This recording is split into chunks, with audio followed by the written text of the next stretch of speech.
Oh, that'd be great. It's a very strong story. I have it on tape. Did you do that one on tape? Yeah. You did that? I gave it to someone and never had it again. That was one of the beautiful, well done, with the sound effects. That was my job at BBC, doing those kinds of productions.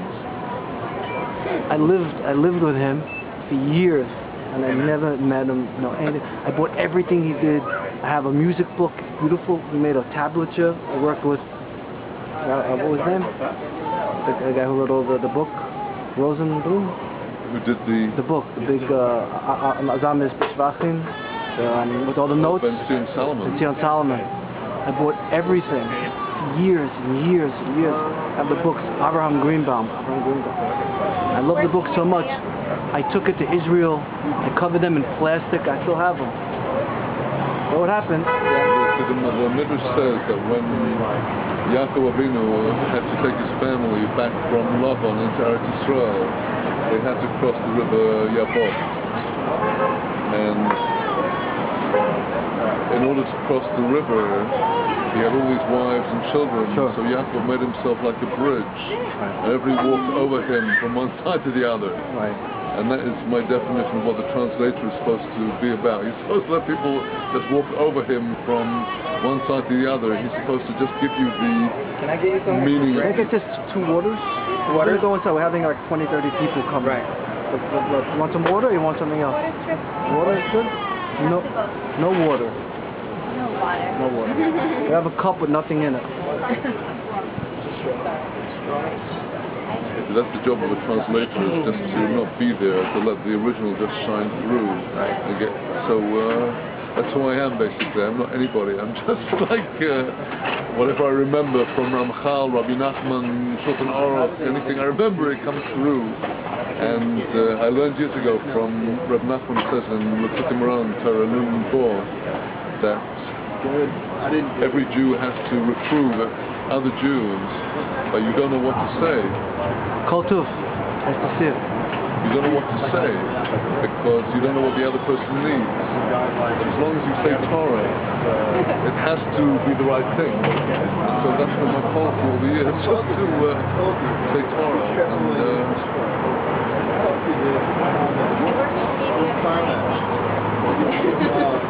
How did you actually meet up? I mean, I know you went to the shul, Breslov shul, started hanging out. When you came to Breslov for the first time, you just hung out in the shul. I wanted to run away. No. But how'd you hook up with Chaim Kramer? You just met him? You started talking to him? Well, after I became Shomer Shabbos. Sure you don't want some water?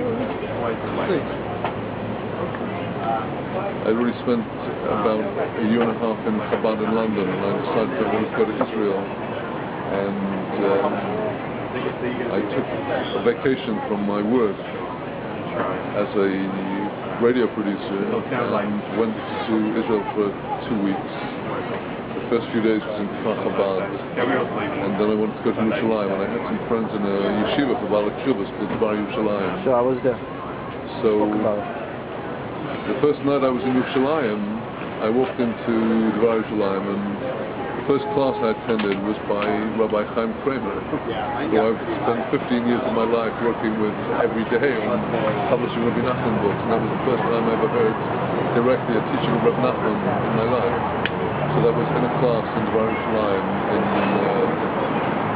June of 1977. And it blew me away because I was already interested in meditation, and I never heard anybody say the word meditation in the same breath as anything Jewish. And here was somebody who brought down that Rabbi Nachman had taught us to meditate, and for me it was the first connection between my innate being drawn to spirituality through meditation and any authentic Torah source.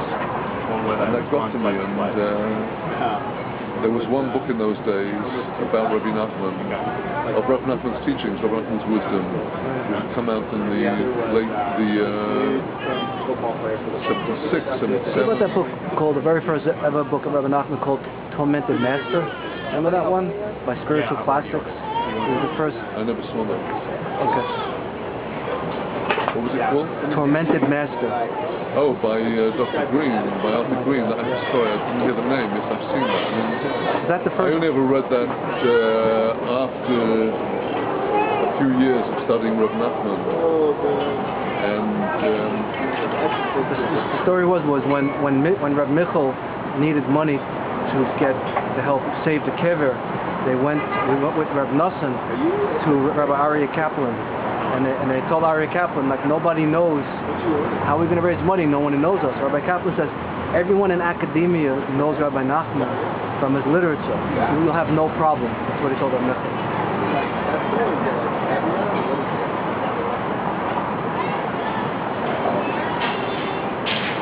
So you collaborated with Rabbi Kramer on what the first book was, Shivat Nefesh?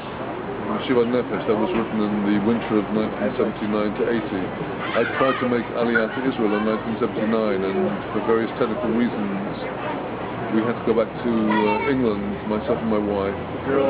My first child was born there, and the winter that the baby was born, I was being paid by Her Majesty's government unemployment benefits since I didn't have a job. And I used Her Majesty's money to translate Shivat Nefesh into English.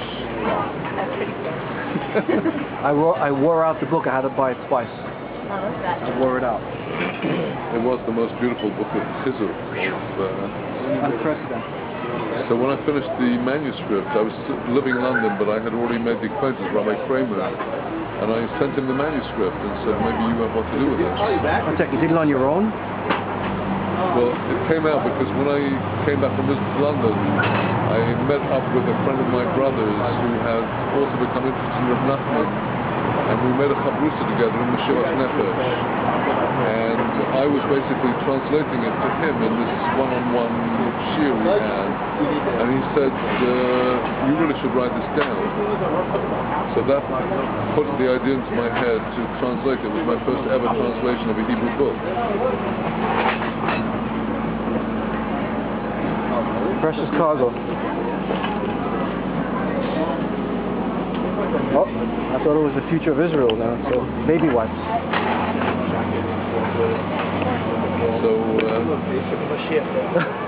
Mashiach, baby wipes. So you did it on your own?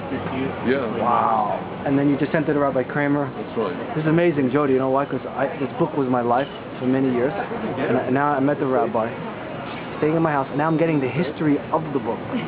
So I think, which year was around the Rosenfeld initiative? 79? Something like this, I'm not sure. So immediately after, Rabbi Rosenfeld had been one of the people giving major help to the Breslov Yeshiva in Yerushalayim. And he was sending money from America? Actually, as far as I understood it, he had helped to finance the building of the Breslov building in Yerushalayim. And he had helped in major ways. And when he was nifter, the Yeshiva invited in his son-in-law, Chaim Kramer, to help the kollel, to manage the kollel. Didn't he make Aliyah already? He was already in Israel. Right. I remember when he left. I remember seeing him in Brooklyn, and I never saw him before.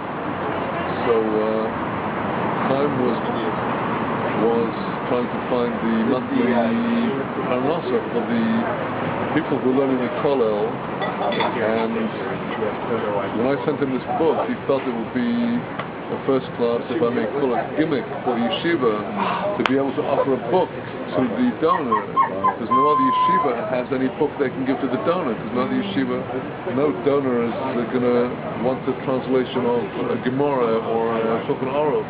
But Rav Nachman is different. Something real you put in the hands of people.